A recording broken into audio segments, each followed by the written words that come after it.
Oficina de Leitura Guimarães Rosa e EBUSP, apresentação Travessia. Para melhor aproveitamento do vídeo Travessia a ser apresentado, informamos que ele será dividido em 2 itens por ordem de abordagem. Primeiro item, Cecília Marx, Berlim, a Terra, o Homem Humano, a Luta. Segundo item, Paula Felice, O Caminho do Sertão, Relato de Experiência. Boa apresentação a todos. Então, esse Berlim, a Terra, o Homem Humano, a Luta, Travessia, é um trabalho que eu estou, então, preparando a partir dessa experiência que eu tive lá com o Willy, né, com essa proposta do Willy Bolle. Vocês estão vendo essa fotinho, é muito característico esse ícone do homem andando, né, o Appelmann, que eles chamam. E todo lugar tem uma Berliner Straße que cruza a cidade. E a proposta, então, do Willy, que é um rosiano, né? Ele tem um livro muito importante chamado grandesertão.br, ele também já fez a travessia do Caminho do Sertão, conhece muito a obra do Rosa, era, então, fazer uma travessia por Berlim, né? E eu acabei me inspirando no Euclides da Cunha, A Terra, o Homem, a Luta, porque o próprio Willy, no livro dele, ele faz esse diálogo, né? Ele diz que Grande Sertão Veredas é uma releitura de Os Sertões, né? Essa estrutura Terra, o Homem e a Luta é a estrutura que o Euclides da Cunha usou em Os Sertões e que o Antônio Cândido também usa, né, para introduzir o primeiro ensaio, o ensaio seminal dele sobre o Grande Sertão Veredas, né? E por que eu fiz isso, né? Aqui, bom, primeiro apresentar, nós éramos um grupo de 9 pessoas, quase todos professores, estamos aqui em todas. A ideia do Willy era ir para os extremos da cidade e a gente voltar para o centro e fazer, conhecendo a cidade a pé, de ônibus, de metrô. Então, não era um turismo, né? Era o que ele chama de uma flânerie, ou seja, a ideia do flaner, que foi proposta por Walter Benjamin, de você andar pela cidade e conhecendo aqueles lugares, sentindo tudo isso, né? Então, aqui nós estamos em alguns dos extremos de Berlim. Aliás, aqui esse ursinho, né? O nome da cidade vem de Ber, né? De Berlim.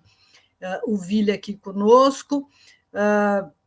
Então, fizemos essa travessia em 10 dias, ficamos 2 semanas caminhando, justamente no período em que se dava em Cordisburgo a Semana Rosiana, e eu acompanhei algumas coisas pelo WhatsApp de vocês e estava até sonhando com Cordisburgo, mas Berlim foi incrível, né? Então, por que a Terra, né?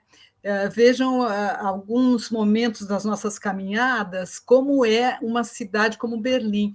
Se lá em Cordisburgo e no Cerrado a gente está perdendo a natureza, em Berlim houve uma reconquista disso, porque essa cidade ela foi destruída, né? Foi muito destruída durante a guerra, e recuperou, e parece que tem uma valorização, tem um cuidado, as pessoas se apropriam desses espaços, né? Então tem muitas trilhas, é uma cidade muito plana, né? Então, aqui alguns dos nossos passeios, né? Nessa imagem, aqui aparece o Willy com o Augusto, ou o Vladimir, não dá para definir. Nós estamos de ônibus, um ônibus urbano, estamos dentro da cidade de Berlim, passando por dentro da maior floresta da cidade, que se chama Grunewald.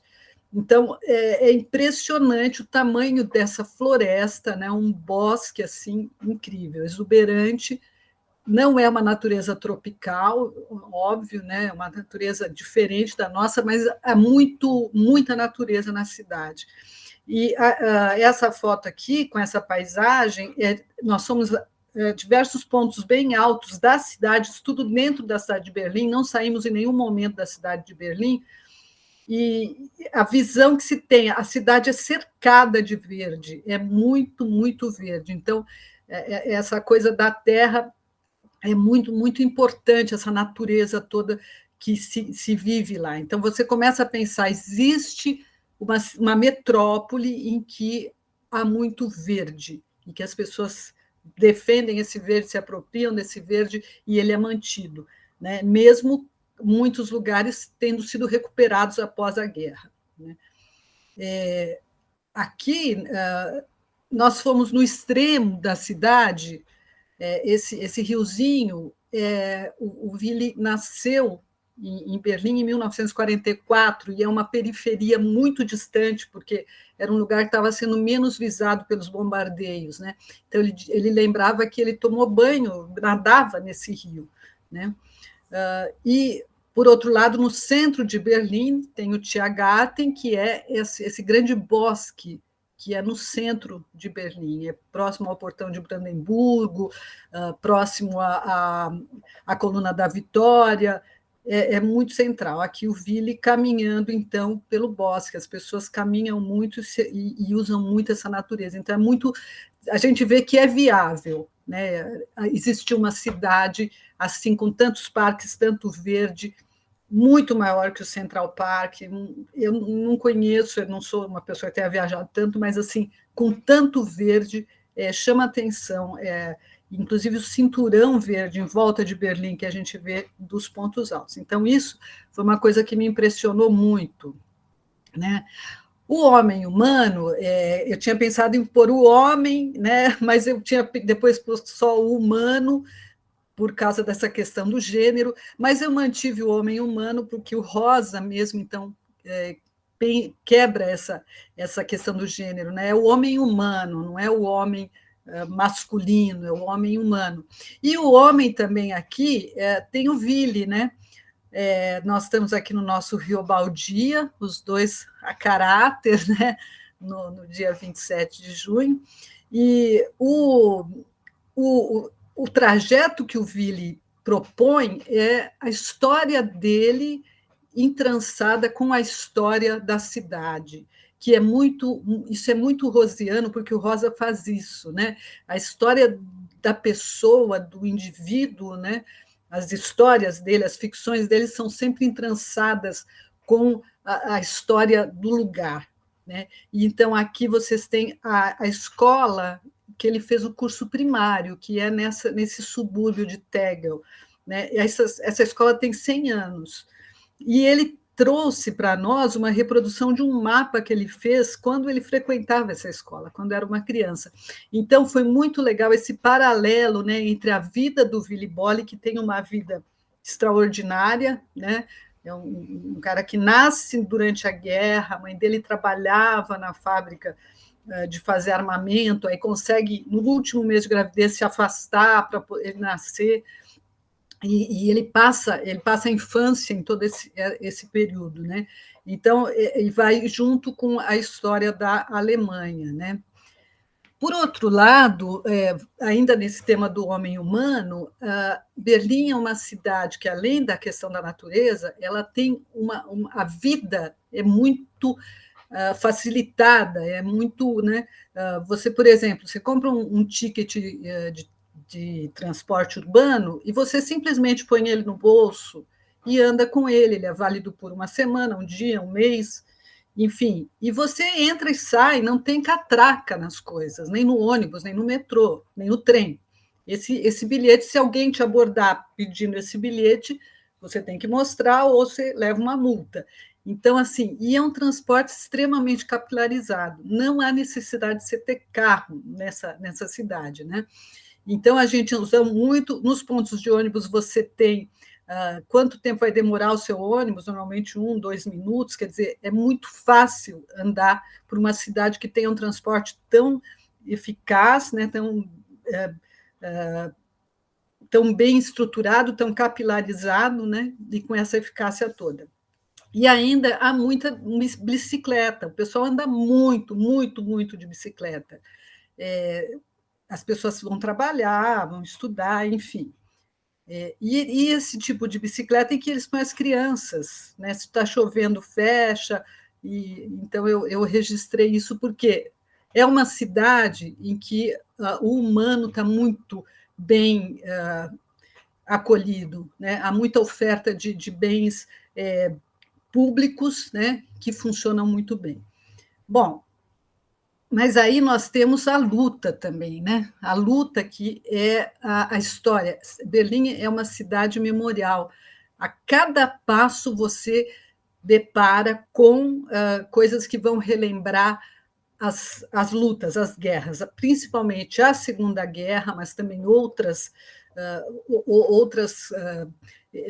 tragédias, né, que aquela cidade ela tem as marcas, ela tem cicatrizes o tempo inteiro. Então, por exemplo, essa escultura, a gente sai um dia de uma estação de metrô e depara com essa escultura com duas crianças arianas, né, dizendo trem para a vida, e as crianças judias no trem para a morte, né? Então, é muito forte isso. Vejam aqui, você vai ter o tempo inteiro, né, essas lembranças, né, as pessoas que foram mortas num movimento que teve na Alemanha Oriental em 53, um movimento de trabalhadores.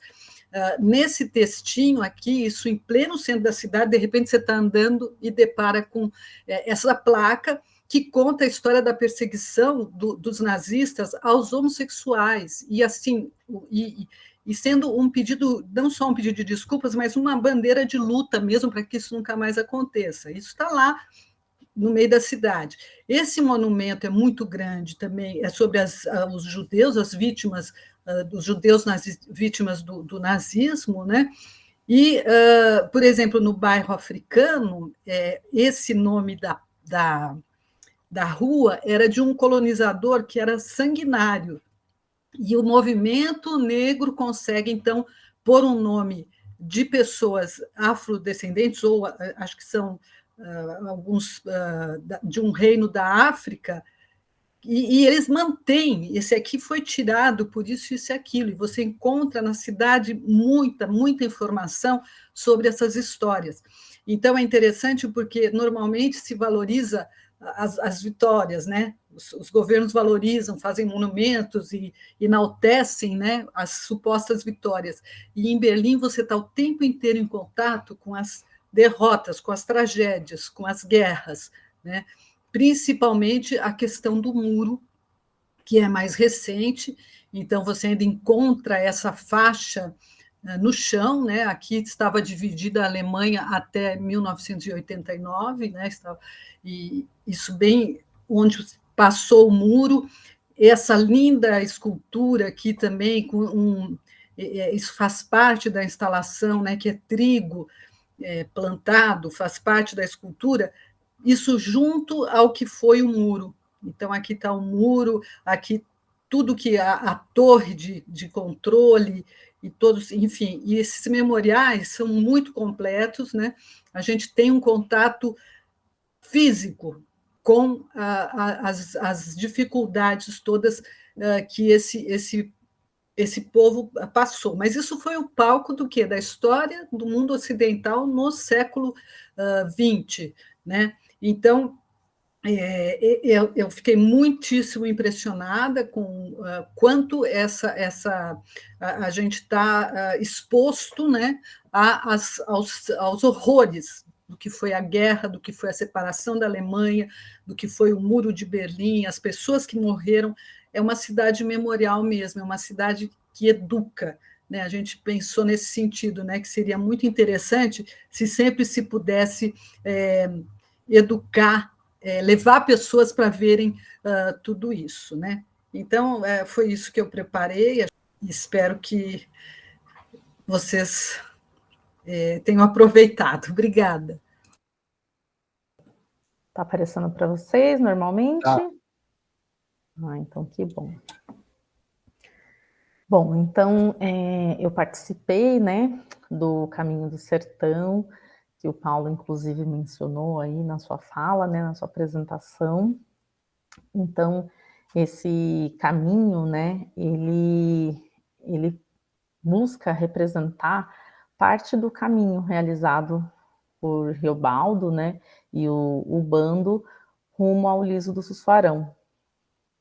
E esse ano foi a 8ª edição do Caminho, né? O projeto iniciou em 2014, um dos companheiros aqui da roda, né, o Almir Paraca, quem organiza, quem idealizou o Caminho, e a partir de parcerias ali, com diversas instituições, né, com a própria comunidade, eles vêm feito o Caminho do Sertão e está na 8ª edição, porque em 2020, 2021 não teve, né? E aí o caminho, então, nós tivemos cerca de 84 caminhantes e cerca de 30 pessoas envolvidas ali na organização, nos cuidados desses caminhantes, em receber, em articular ali com as comunidades, né? Porque a gente fez, então, fazia uma travessia parando nas comunidades, que eu vou mostrar para vocês aqui no mapa já já.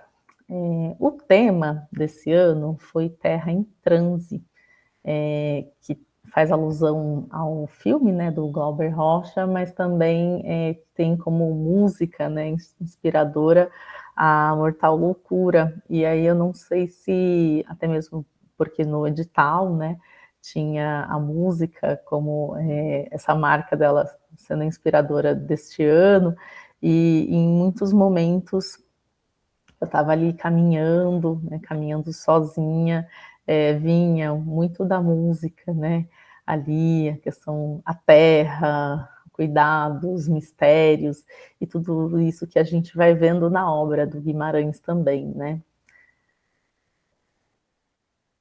Bom, então, aqui eu trouxe o mapa de qual é o percurso. Então, a gente caminha cerca de 192 quilômetros, sai aqui da Vila de Sagarana, né, que faz parte do distrito ali de Arinos, e vai em 7 dias até Chapada Gaúcha, com a paragem final ali no Parque Grande Sertão Veredas.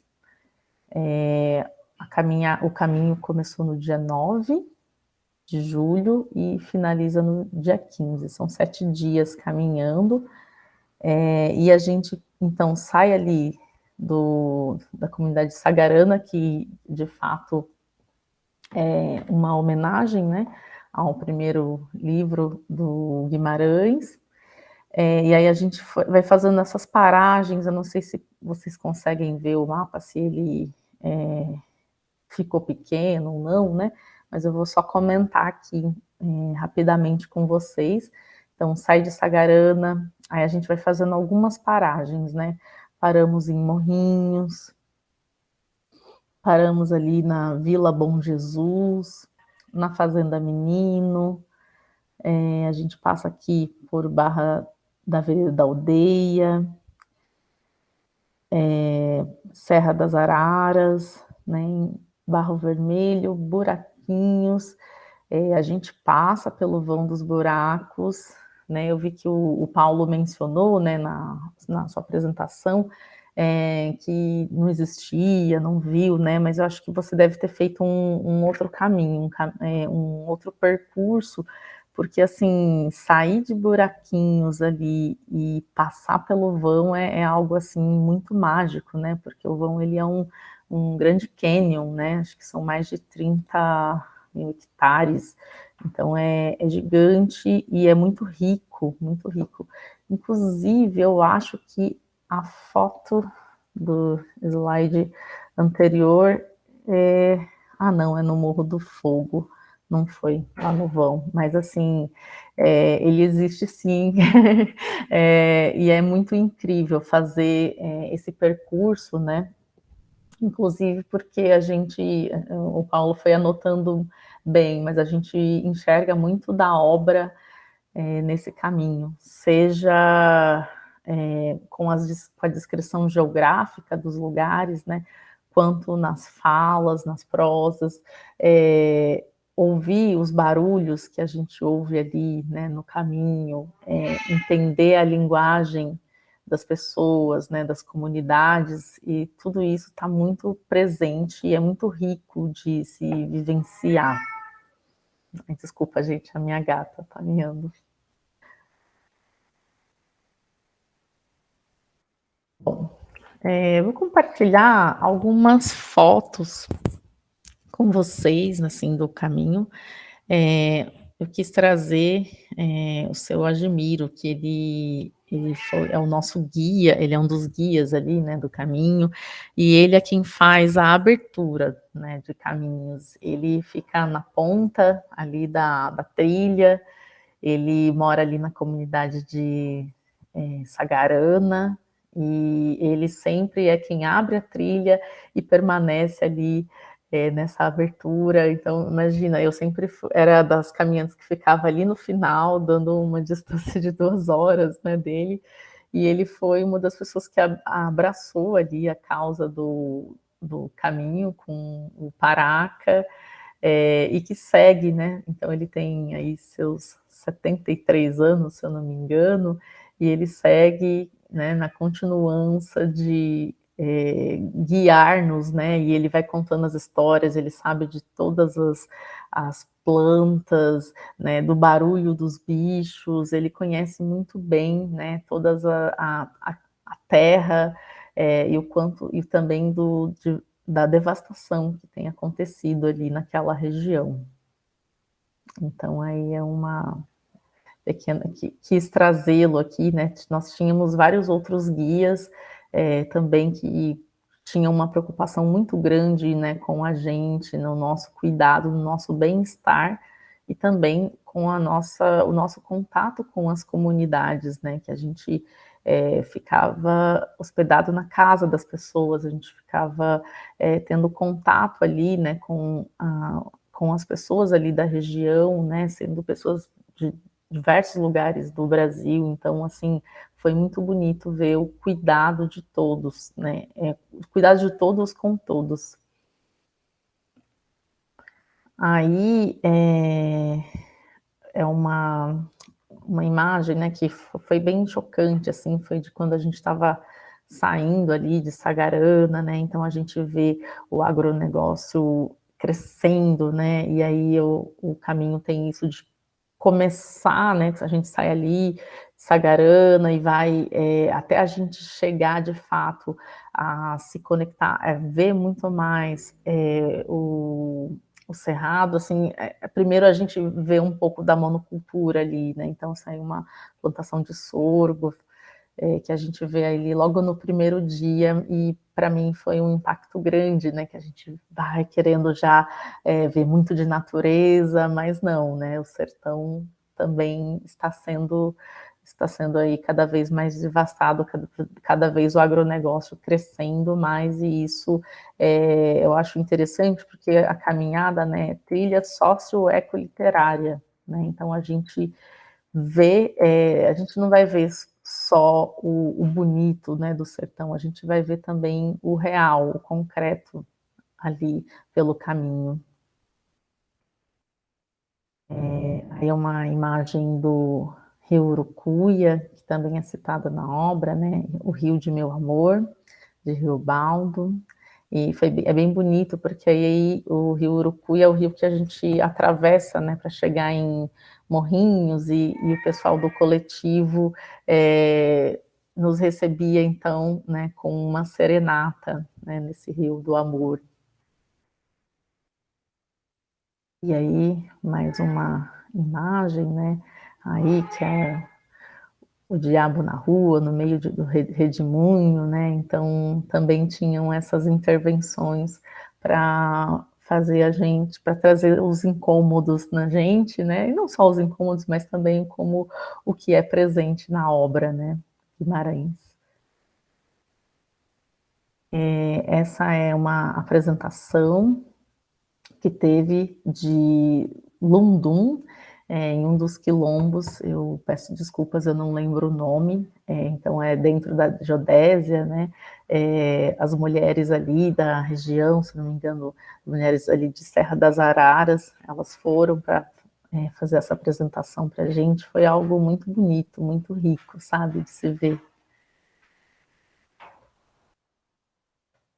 Bom, aí sou eu me propus um desafio no caminho, né, que era de colher flores, folhas secas pelo caminho e montei um buquê que eu queria entregar para minha mãe, que ela cresceu ali na região, né, ela cresceu ali em Januária, inclusive eu sou natural de lá, e aí eu quis trazer um pouco do cerrado para ela, né, nesse sertão que está dentro da gente também. Vou compartilhar com vocês um texto que eu fiz durante o caminho, só para trazer um pouquinho da poesia, da poética, né? Trilhei caminho sem saber a caminhada, cambaleei nas terras, água e ares do sertão, fogo dentro, canção. Trilhei caminho sem saber dos rostos, vozes e histórias. Costurei então afetos e só então reconheci e conheci um povo dos 1000 povos, coração. Trilhei caminho sem saber dos calos, cortes, bichos e dor. Pisei em manso passo então. Peguei atalhos, pousei na terra meus suores, imensidão. Trilhei caminho sem saber dos barulhos, palmas de buritis, araras vermelhas, pisos, giros, rios, correntezas, o barulho da seca, o barulho do calor ardendo a pele em pleno inverno, contradição. Trilhei caminho sem saber da dança, do teatro, da poesia, dos palíndromos, do poético, do político, da literatura do João, da Geralda, do Jorge, do ético, desértico, ungido, sertão. E algo que eu fiquei muito feliz foi em ver o quanto o caminho do sertão, né, tem resgatado, acho que, não, resgatado é uma palavra, acho que errada até, né, mas assim, tem trazido muito mais pessoas ali para conhecer a região, inclusive, né, a gente finaliza ali no Parque Grande Sertão o nosso caminho, então todos os caminhantes chegam, né, chegam até ali o parque, e é algo incrível, né, ver o parque, ele realmente, né, como o Paulo mencionou, ele é utilizado ali para pesquisa, né, tem os próprios guias do caminho, muitos deles são ali da região, né, e eles fazem também percursos ali com diversos visitantes, tanto ali dentro do parque, quanto nas áreas do entorno do parque, né? Então esse trajeto, né, que a gente faz com o Caminho do Sertão, eles também realizam, então realmente é uma área que tem sido muito bem difundida, a questão do turismo, a questão do resgate, a valorização da terra, né, não a cultura está ali, né, não é o resgate da cultura, a cultura está ali intrínseca na relação das pessoas, mas o olhar para a terra, né, olhar para a natureza, a valorização, isso o caminho tem feito. Eu acho que é algo bem incrível do caminho, e para além do caminho, né, nesse textinho que eu fiz, né, porque a gente tem até a Renata que está envolvida aí, tem o projeto do livro da Vó Geralda, né, tem o Jorge, que também ele, a partir de cartas que trocou com uma caminhante, também começou também fez, né, tem acho que 3 publicações agora, tem o Cine Baru, né, então tem vários outros eventos, várias outras acontecências, que são desdobramentos aí do Caminho do Sertão, então é uma experiência muito incrível. Eu não quis entregar muita coisa, porque eu acho que pode ser que vocês tenham interesse, né, de fazer, né, o caminho algum dia, e acho que alguns mistérios são importantes, né, então por isso que não quis apresentar todas as fotos do caminho, até mesmo para possibilitar aí que vocês tenham essa vivência. E eu também mencionei com a Rosa, né, fiquei bem feliz, o Almir Paraca, né, no último dia, ele veio, me chamou de cantinho, falou, olha, eu acho que a gente podia pensar de fazer uma rota só para o pessoal da oficina, né, e aí eu vim com essa incumbência aí, e esse convite aí para lançar para vocês, para quem sabe ano que vem, ou algum outro ano, a gente não tem aí o nosso caminho da roda, né, e é isso. E aí eu também eu levei a minha camiseta, né, dos 20 anos da oficina e comecei a abrir e fechei o caminho com a camiseta, porque foi a partir da oficina que foi crescendo essa vontade de fazer o caminho do sertão. E é isso, gente. Obrigada. Na oração que diz a terra, quer Deus que a quem está o cuidar dado, pregue que a vida é emprestada, estado, mistérios mil que desenterra, enterra, quem não cuida de si que é terra, erra, que o alto rei por afamado, amado, é quem lhe assiste ao desvelado lado, da morte ao ar, não desaferra, aferra, quem do mundo a mortal loucura cura, a vontade de Deus sagrada, agrada, firmar-lhe a vida em atadura dura, ó voz zelosa que dobrada, brada, já sei que a flor da formosura, usura, será no fim dessa jornada, nada